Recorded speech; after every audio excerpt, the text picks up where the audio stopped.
문재인 대통령이 이명박 전 대통령의 어제 성명을 강한 어조로 반박했습니다. 이 전 대통령이 노무현 전 대통령의 죽음을 직접 거론하며 정치 보복 운운한 데 대해 분노의 마음을 금할 수 없다고 밝혔습니다.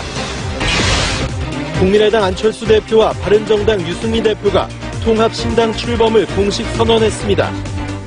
두 대표는 낡고 부패한 구태정치와 전쟁을 선언한다며 정치를 바꾸는 새로운 세력이 되겠다고 강조했습니다.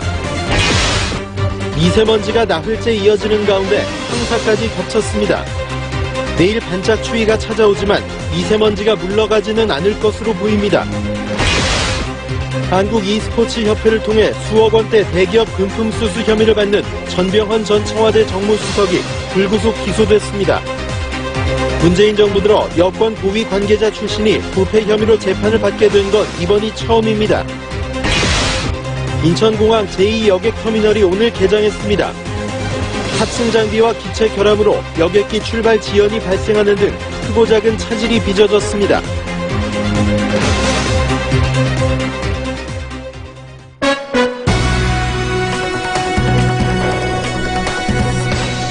여러분 안녕하십니까? 검찰 수사가 정치보복이라는 이명박 전 대통령의 어제 성명에 대해 문재인 대통령이 이례적으로 격한 어조로 비판했습니다. 현 정권이 정면 충돌하는 양상인데 이 전 대통령 측은 일단 맞대응을 자제했습니다. 오민나 기자입니다. 청와대는 이명박 전 대통령 성명에 신중한 입장을 보인 지 하루 만에 짧지만 매우 이례적인 강한 단어로 문재인 대통령 발언을 전달했습니다.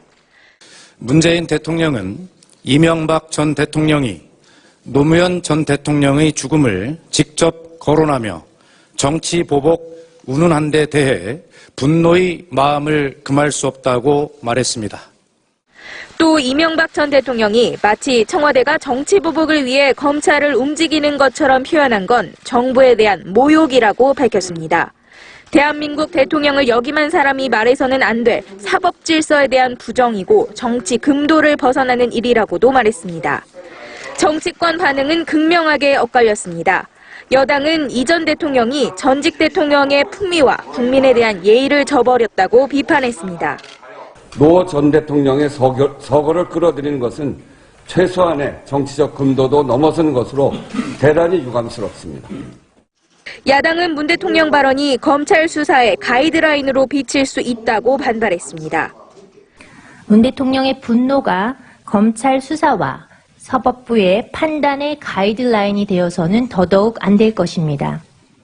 이에 대해 이 전 대통령은 측근들에게 아무런 반응을 보이지 말라고 지시하며 확전을 피했습니다. OBS 뉴스 오민나입니다. 최근 가상화폐 시장이 혼란에 빠진 가운데 국회가 정부 관계자들을 불러 정책 혼선을 한 목소리로 질타했습니다. 가상화폐 정책을 담당하는 금융감독원 직원이 정부의 대책 발표 직전 가상화폐를 팔아 차익을 챙긴 사실도 드러났습니다. 차윤경 기자입니다. 폭등과 폭락을 오가며 열풍을 이어가고 있는 가상화폐 시장. 정부가 뚜렷한 대책을 내놓지 못한 가운데 국회 정무위원회가 국무조정실과 금융위원회, 금융감독원으로부터 긴급 현안 보고를 받았습니다. 의원들은 정부 대응이 미숙하고 일관성이 없어 시장을 혼란스럽게 만들었다고 지적했습니다. 그 불을 끄는 데 있어가지고 대책을 너무 한쪽 방향에서 이 수압을 높여가면서 하니까 이런 반발이 오지 않았나. 정부 부처 간 용어도 통일하지 못할 정도로 개념 정리가 안 됐고 기술과 시장의 진화를 정부 정책과 제도가 못 따라가고 있다고 비판했습니다. 처음에 이 가상화폐 문제가 생겼을 때 서로 주무부처가 아니라고 뜨거운 감자라고 미뤘어요. 그러다가 이제 문제가 터지니까 법무부가 총대를 맸어요. 전형적인 관료적인. 금융감독원 직원이 내부 정보를 이용해 가상화폐를 거래했다는 의혹도 제기됐습니다. 가상화폐 정책을 담당하면서 정부의 대책 발표 직전에 매도해 차익을 챙겼다는 겁니다. 금감원 직원이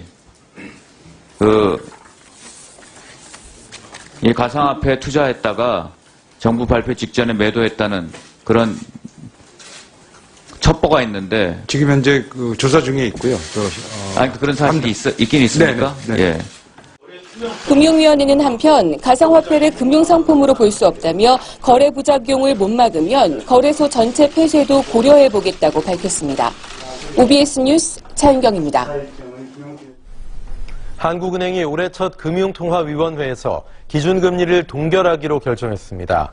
하지만 올해 경제성장률 전망치를 상향 조정하면서 기준금리 인상 시점이 당겨질 수 있다는 전망이 나오고 있습니다. 최한성 기자입니다. 한국은행은 금융통화위원회를 열고 기준금리를 현재의 연 1.50%로 동결했습니다. 지난해 11월 6년 5개월 만에 기준금리 인상으로 방향을 튼 뒤 숨고르기에 나선 것입니다. 시장에선 한은이 기준금리 동결을 결정할 것이란 전망이 지배적이었습니다. 경기 회복세가 두드러지지 않는 데다 물가 상승률도 높지 않다는 이유에서입니다. 소비자 물가는 그간의 유가 상승에도 불구하고 농축 수산물 가격의 안정, 예양 등으로 1%대 중반의 오름세를 나타냈습니다. 금융시장 전문가들은 대체로 올해 하반기 추가 인상이 단행될 걸로 보고 있습니다. 올 상반기 중 한은 총재가 바뀌고 특히 5월엔 지방선거가 예정돼 있어 금리를 인상하기에 부담이 있을 거란 분석입니다. 하지만 조속한 금리 인상 가능성이 아예 없는 건 아닙니다. 미국 등 주요국이 금리 인상의 가속도를 높이는 가운데 한은이 올해 성장률 전망치를 3%대로 상향 조정할 만큼 향후 경제 상황이 낙관적이기 때문입니다. 금년도 경제 성장률은 3.0%, 소비자 물가 상승률은 1.7%로 전망되었습니다. 한편 이주열 총재는 가상화폐와 관련해 가격 급변동 충격이 금융 안정을 저해할 가능성은 제한적이라면서도 투기적인 성격이 있는 점은 우려된다고 말했습니다. OBS 뉴스 최한성입니다. 시중금리가 점차 오르면서 빚을 갚을 능력이 없는 취약차주의 부담이 커지고 있는데요. 금융당국이 대출 연체에 붙는 가산금리를 대폭 인하하고 원금 상환을 유예해주는 등의 지원 대책을 내놨습니다. 양태환 기자입니다. 금리 상승이 본격화하면 취약차주들은 당장 연체와 도산위기에 처할 수밖에 없습니다. 이에 금융당국은 가계부채 대책 후속으로 취약 연체차주 지원 방안을 마련했습니다. 우선 이르면 4월부터 연체할 때 붙는 가상금리를 10%포인트 내외에서 3%포인트 안팎으로 대폭 낮추기로 했습니다. 이전 대출자도 연체금리 인하 이후 연체가 발생하면 인하된 금리를 적용받을 수 있습니다.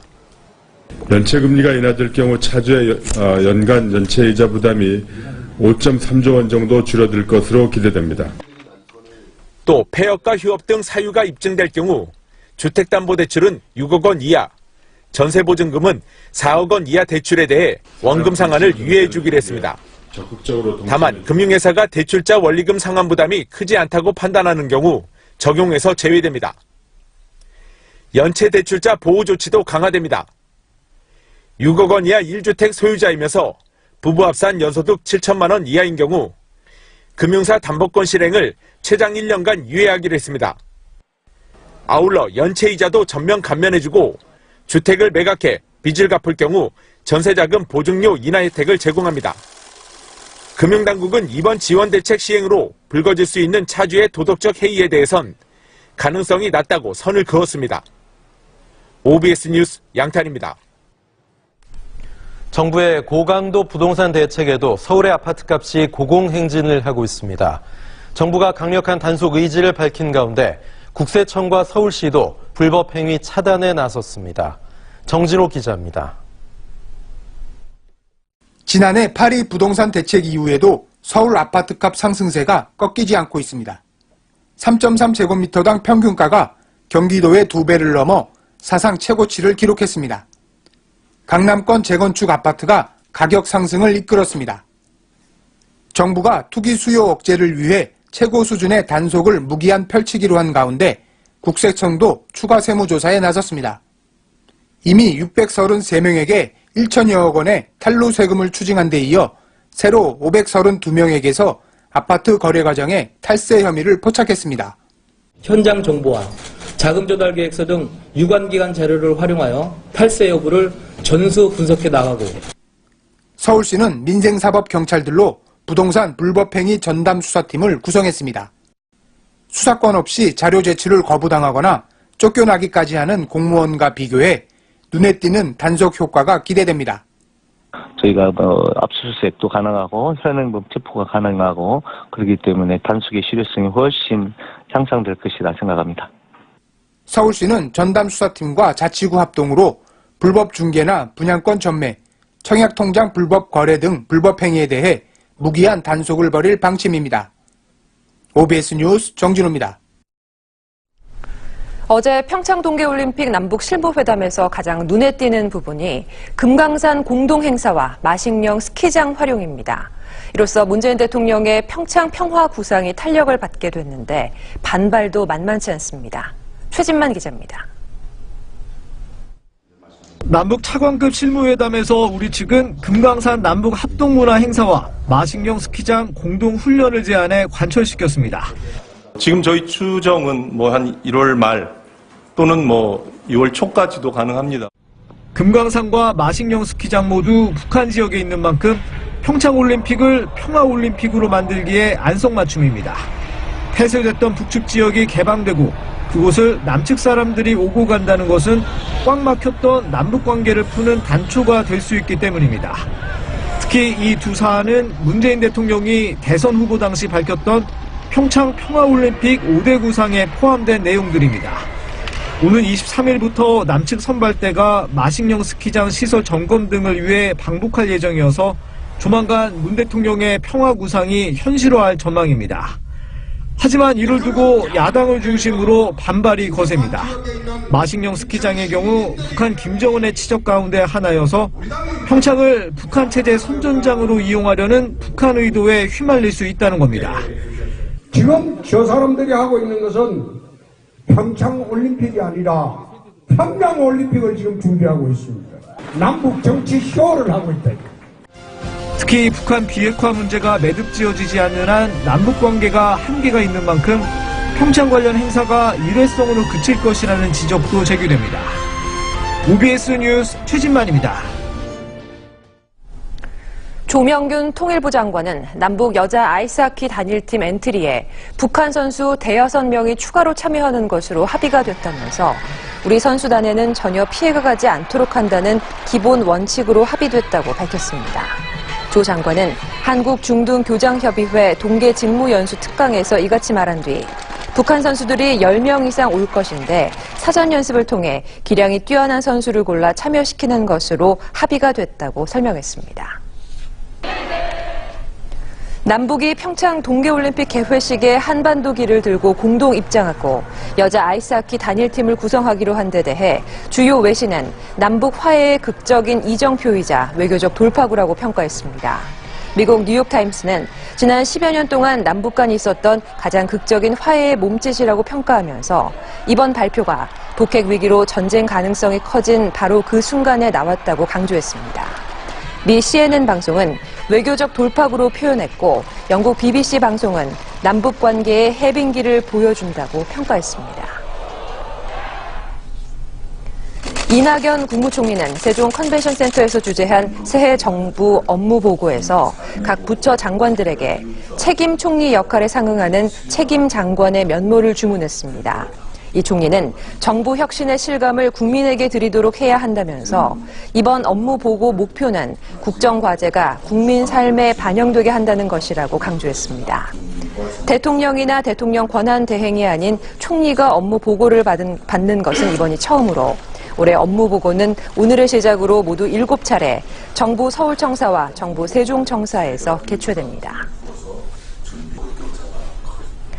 안철수 국민의당 대표와 유승민 바른정당 대표가 양당의 통합을 선언했습니다. 더불어민주당과 자유한국당 양당 체제에 새로운 대안이 되겠다고 강조했는데 이딴 탈당 등 걸림돌을 서둘러 제거하려는 포석으로 보입니다. 정철규 기자입니다. 양당의 대표로서 그 어떤 어려움도 극복하고 통합개혁신당의 성공을 위해 노력하기로 결의했습니다. 국민의당과 바른정당 양당 대표들이 통합을 공식 선언했습니다. 보수와 진보 양당 정치에서 새로운 대안이 되겠다며 혁신을 장담했습니다. 낡고 부패한 구태정치와의 전쟁을 선언합니다. 패거리, 개파, 사당과 같은 구태정치와 결별하겠습니다. 국민의당의 중도개혁, 바른정당의 개혁 보수를 합친 모양새로 안보는 보수, 경제는 개혁이라는 입장을 강조했습니다. 통합에 꾸준히 제기됐던 정체성 문제도 큰 차이 없다고 못 박았습니다. 국민의당 통합 반대파의 신당 움직임은 물론 바른정당 추가 탈당 우려 등 불안 요소로 흔들리는 통합에 쐐기를 박는 응급조치로 풀이됩니다. 어려움들을 극복하고 반드시 성공적인 통합으로 만들겠다는 의지를 밝혔다고. 정체성, 비전을 말씀드리면 좀 더 많은 분들이 동리를 이끌어낼 수 있다는. 양당이 통합하면 잠재 정당 지지도는 10.2%로 민주당과 한국당에 이은 세 번째로 나타났습니다. 하지만 국민의당 통합 반대파는 이별을 다시 한번 확인했습니다. 새로울 것도 없고 희망도 없는 지루한 말잔치에 불과했습니다. 민주당도 명분 없는 정치권의 이합집산, 한국당 역시 상처뿐인 결합이라며 견제했습니다. OBS 뉴스 정철규입니다.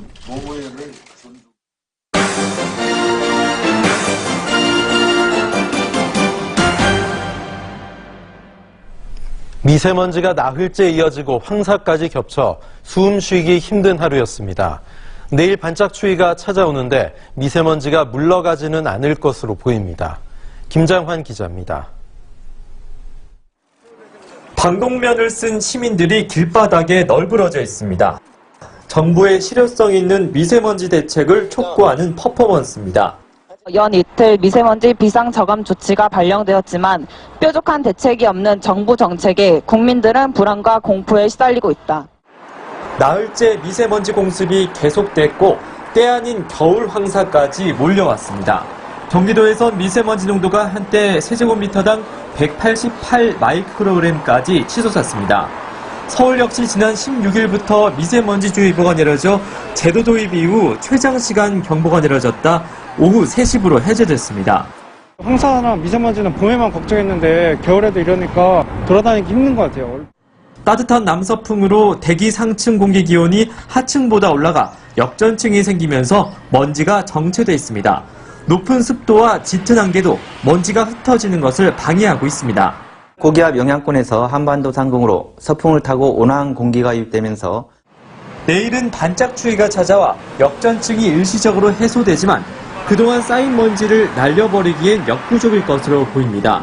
주말부터는 다시 역전층이 만들어질 것으로 보여 정체된 오염물질은 당분간 없어지기 힘들 것으로 환경당국은 내다봤습니다. OBS 뉴스 김정환입니다. 서울형 초미세먼지 비상저감 조치에 따른 대중교통 무료 운행 효과가 시행 3번째 만에 소폭 증가한 것으로 나타났습니다. 서울시는 오늘 출근길 서울시내 도로 교통량은 2주 전 같은 시간보다 2.36% 줄었다고 밝혔습니다. 시는 지난주 서울의 한파가 덮쳐 교통량이 평소와 달라 2주 전과 비교했다고 덧붙였습니다. 대중교통 무료 운행에 따른 교통량 감소폭은 첫 시행 때인 지난 15일 1.8%에서 17일 1.7%로 뒷걸음질 쳤다가 오늘 2%대로 올라섰습니다. 대기업들을 압박해 한국 e스포츠 협회 등을 통해 수억 원의 금품을 수수한 혐의 등으로 전병헌 전 청와대 정무수석이 재판에 넘겨졌습니다. 현 정부 청와대 인사가 기소된 건 이번이 처음입니다. 김하희 기자입니다. 전병헌 전 수석이 롯데홈쇼핑과 GS홈쇼핑, KT의 요구에 e스포츠협회를 통해 5억 5천만 원을 받은 것으로 검찰 수사 결과 드러났습니다. 검찰은 전 수석이 국회 미방위 소속 의원 시절 방송 재승인 문제 제기 중단이나 국감 증인 철회 등의 대가로 후원을 받은 것으로 확인했습니다. 롯데홈쇼핑에선 기프트카드와 리조트 숙박권 등 1,100만 원 상당의 뇌물도 직접 받았습니다. 청와대 정무수석이던 지난해 7월에는 기획재정부에 e스포츠협회 예산 20억을 지원토록 강요한 혐의도 있습니다. 이 과정에서 기재부 공무원에게 지시한 예산 20억에서 10원도 빼지 말라고 압박한 것으로 드러났습니다. 2014년 더불어민주당 최고위원 선거 때 e스포츠 방송업체 대표로부터 불법 정치자금 2천만 원을 수수하고 협회 예산 1억 5천만 원을 해외 출장비나 허위급여 명목으로 유용한 혐의도 받습니다. 전 전 수석을 불구속 기소한 검찰은 범죄의 중대성에 상응하는 형이 선고되게 최선을 다하겠다고 밝혔습니다. 반면 전 전 수석은 억울하고 무리한 기소라며 법정에서 결백을 입증하겠다고 반발해 치열한 법정 공방을 예고했습니다. 검찰은 전 전 수석과 공모한 윤모 전 비서관을 추가 기소하고 협회 사무국장 조모 씨와 롯데홈쇼핑 강영구 전 대표를 불구속 기소했습니다. OBS 뉴스 김아희입니다. 인천국제공항 제2터미널이 오늘 공식 개장하면서 세계 선도공항을 향한 날갯짓을 시작했습니다. 그러나 장비 장애 등으로 일부 여객기의 출발이 지연되기도 했습니다. 김창문 기자입니다. 어스름 새벽, 필리핀에서 출발한 여객기가 인천공항 제2터미널 계류장에 들어섭니다. 제2터미널에 첫 발을 내딛는 승객도 역사로 기록됩니다. 첫 주인공이 된다는 게 굉장히 영광스럽고요. 많은 분들께서 여행하실 때 좀 더 편하실 수 있었으면 좋겠습니다. 제2터미널까지 오픈돼가지고 명실상부하게 세계 최고의 공항이 되지 않았나 싶습니다. 4조 9천억 원이 투입돼 8년 만에 완공된 이 터미널이 운항을 시작했습니다. 셀프 체크인, 자동 수화물 위탁 서비스, 원형 검색대 등 첨단 IT 시설을 무장하면서 입출국 시간을 대폭 줄였습니다. 생각보다 시간도 얼마 안 걸리고 그다음에 좀 친절하게 해주시고 해서 수속 금방 밟을 수 있어가지고 좀 편리하게 이용했습니다. 일부 노선 버스가 2터미널을 정차한 뒤 1터미널로 이동하는 탓에 터미널을 착각한 승객도 있었습니다. 아주 적은 분들이 1터미널로 가신 분들이 있어서 저희가 셔틀버스로 지금 2터미널로 모셔오고 있습니다. 장비 장애, 기기 결함 등으로 첫날부터 출발 지연 사례가 빚어진 게 오게티. 7시 55분 첫 출발하는 마닐라행 여객기가 청소 작업이 늦어져 15분 뒤에 이륙하면서 후속 여객기들의 출발도 미뤄졌습니다. 탑승권 리더기에 장애가 발생해 출발이 1시간 가까이 지연되거나 기기 결함으로 6시간 이상 승객들의 발이 묶이는 등 예기치 않은 차질이 이어지기도 했습니다. OBS 뉴스 김창문입니다. 인천공항 제2터미널이 개장을 해도 한숨을 짓는 사람들이 있습니다. 바로 인천 택시업계인데요.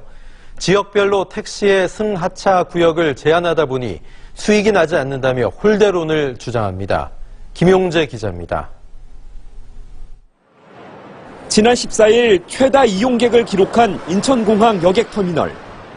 인천을 포함해 서울과 경기 택시업체들이 이곳에서 함께 영업합니다. 하지만 인천택시는 서울과 경기 등으로 가는 승객들을 이곳에서 태울 수 없습니다. 행선지에 따라 택시 운행이 제한되기 때문입니다. 즉, 인천택시는 인천으로 가는 승객만 태울 수 있는 건데 이는 서울과 경기 택시도 마찬가지입니다. 합리적인 듯하지만 인천택시들은 불공평하다고 주장합니다. 서울로 영업을 갔을 경우에는 5만 원에서 7만 원의 수입이 있는데 인천으로 나갈 경우에는 2만 5천에서 3만 원밖에 안 됩니다. 어떻게 보면 저희가 좀 손해를 보는 느낌입니다. 제2여객터미널이 개장하면 상황이 바뀔 수 있을 것으로 기대했습니다.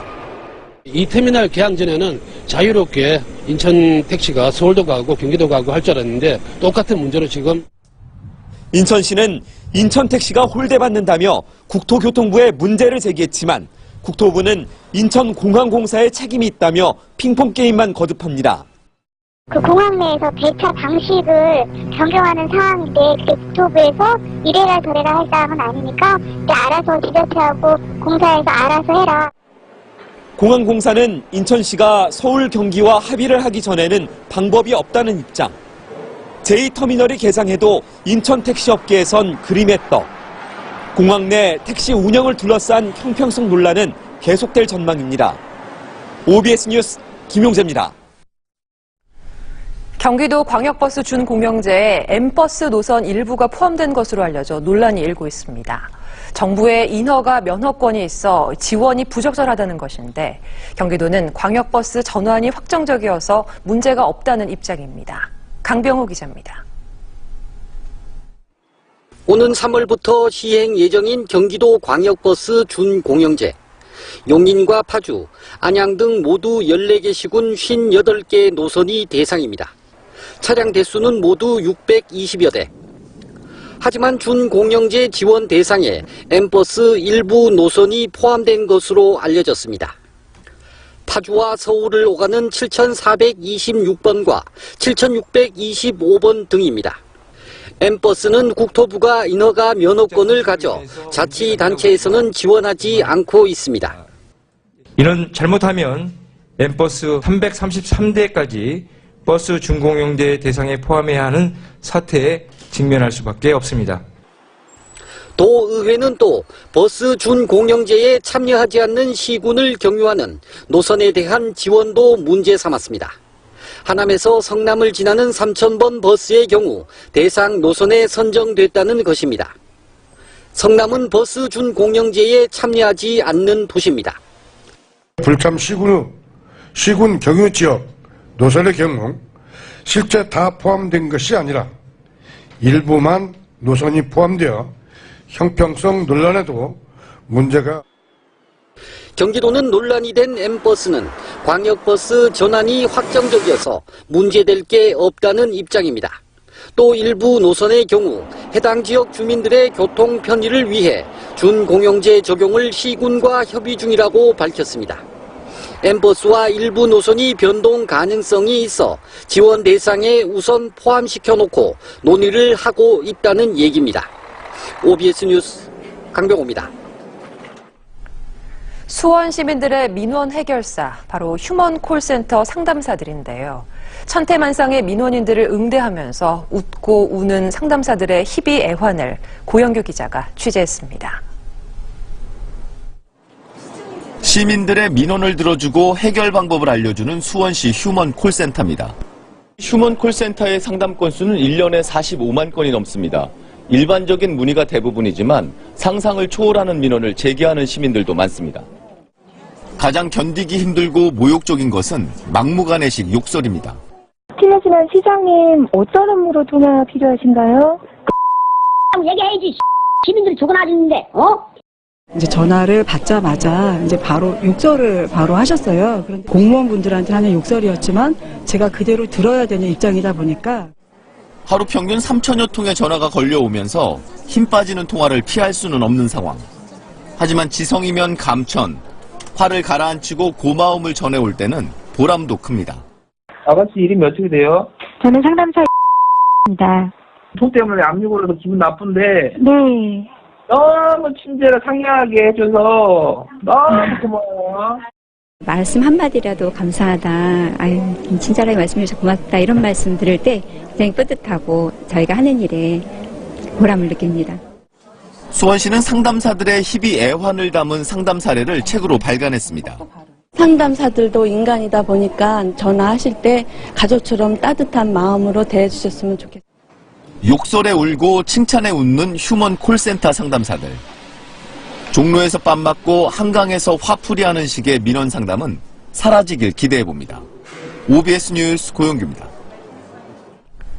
농림축산식품부는 3월부터 반려견을 갖고 있는 사람의 안전관리 의무를 강화하는 내용을 골자로 한 이른바 개파라치로 불리는 신고 포상금 제도를 시행한다고 밝혔습니다.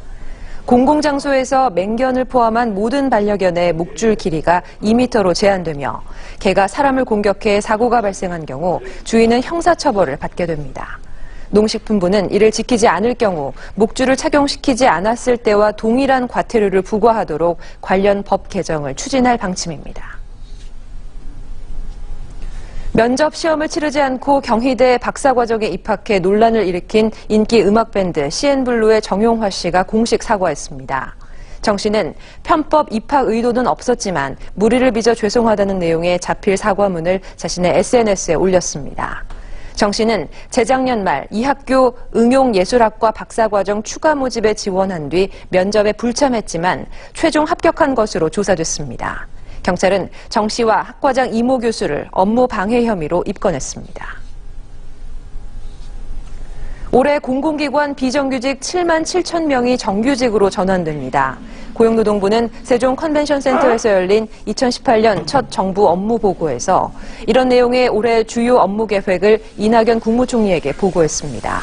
고용부는 올해 공공기관 자회사와 지방자치단체 출연기관 등을 대상으로 2단계 정규직 전환 작업을 진행해 기간제와 파견, 용역 등 모두 7만 7천 명의 비정규직을 정규직으로 전환하기로 했습니다.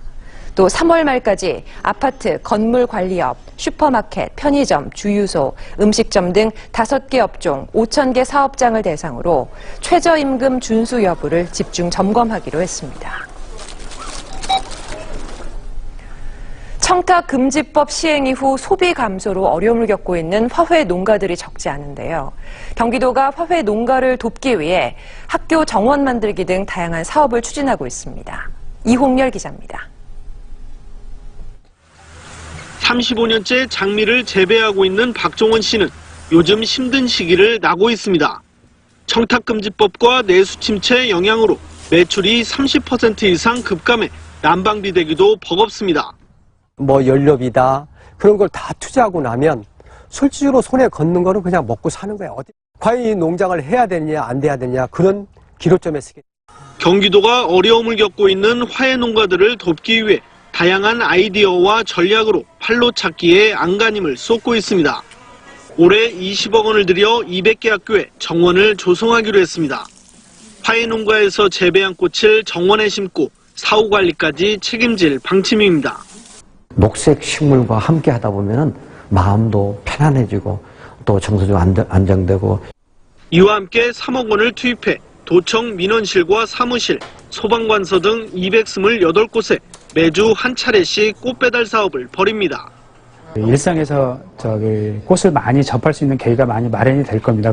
화훼 소비가 늘어남으로써 농가 소득도 증대를 시키고 그다음에 지역 경제 활성화에도 또 어린이와 주부 등을 대상으로 꽃 체험과 원예 치료 프로그램도 운영할 계획입니다. OBS 뉴스 이용렬입니다. 해경과 해군이 서해 북방 한계선 인근 해상에서 중국 어선의 불법 조업을 합동 단속할 때 각자의 임무 등을 세분화한 지침을 마련했습니다. 해경은 불법 중국 어선에서 승선원을 검색하고 퇴거 조치 등을 하며 해군은 접적 해역 상황 관리와 북한 위협 원천 차단, 중국 어선 도주로 차단 등의 임무를 맡게 됩니다. 중국 어선은 2016년 하루 평균 109척이 출몰했으나 지난해에는 절반가량으로 줄었으며 해경과 해군이 합동으로 납포한 불법 중국 어선은 총 18척이며 655척을 퇴거 조치했습니다. 홍준표 자유한국당 대표가 남경필 경기지사와 함께 최준경 전 지식경제부 장관을 경기지사 후보군으로 꼽았습니다. 특히 남 지사에 대해서는 대한민국의 지도자 자질이 있는 사람이라고 말했고 최준경 전 장관은 임창열 전 경기지사 이상으로 경기도의 자존심이 될 수 있다고 평가했습니다. 홍 대표는 3월 말까지 공천을 완료하겠다고 밝혔지만 경기지사의 경우 경선을 할지 전략 공천을 할지 확답하지 않았습니다. 인천시는 서구 루원시티에 건립하려는 제2청사에 인재개발원과 종합건설본부, 도시공사 등 8개 기관의 입주를 협의 중이라고 밝혔습니다. 총 사업비 1,394억 원이 투입되는 제2청사는 부지 면적 15,500제곱미터에 지상 20층 규모로 건립돼 2022년 완공한다는 계획입니다. 인천시는 재정적 타당성 조사와 투자 심사를 거쳐 내년 4월 설계 공모를 하고 7월 실시 설계 용역을 발주해 2020년 착공할 계획입니다. 보름여 뒤인 다음 달 2일 한국산 세탁기 수입을 제한할지를 최종 결정하는 트럼프 미국 대통령이 의미심장한 발언을 내놨습니다. 한국이 미국의 산업을 파괴하며 세탁기를 덤핑하고 있다고 목소리를 높인 겁니다. 김민주 기자입니다. 지난해 2월 트럼프 대통령은 한국의 기업 삼성전자를 향해 고맙다는 트윗을 날렸습니다. 당시 미국의 가전공장 건설을 고려하던 삼성전자에겐 계획을 확장하라는 압박이었습니다. 이는 실제 삼성전자의 사우스캐롤라이나 공장 건설로 이어졌고 지난주 가동을 시작했습니다.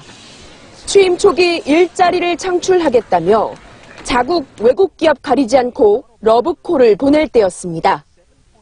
And I want you to move your companies back to the United States. And I want you to manufacture in the United States. We're going to be lowering taxes, big league. We're going to be getting rid of regulations that are unnecessary, big league. 트럼프 대통령은 1년이 지나자 또 다른 작심 발언을 내놨습니다. 언론 인터뷰에서 한국이 미국의 산업을 파괴하며 세탁기를 덤핑하고 있다고 주장한 겁니다. 삼성전자와 LG전자의 세탁기 수입을 제한할지 최종 결정을 보름 앞두고섭니다. 앞서 미 최대 가전업체 월풀은 자국 산업이 피해를 보고 있다며 모든 한국 세탁기에 50% 관세를 부과하라고 당국에 요구했고 삼성과 LG 측은 수출 물량이 145만 대를 넘으면 부과하라고 맞섰습니다. 이후 미 국제무역위원회가 기준 물량을 120만 대로 하는 절충안을 내놓으며 최악은 피했습니다. 하지만 트럼프 대통령이 오는 20일 취임 1주년을 기점으로 다시 한번 미국 우선주의를 앞세울 것이란 게 대체적인 관측입니다. 중국에 대해선 이미 지적재산권 침해에 대한 엄청난 벌금을 물리겠다며 보호무역 강화 기조를 천명했습니다. OBS 뉴스 김민주입니다.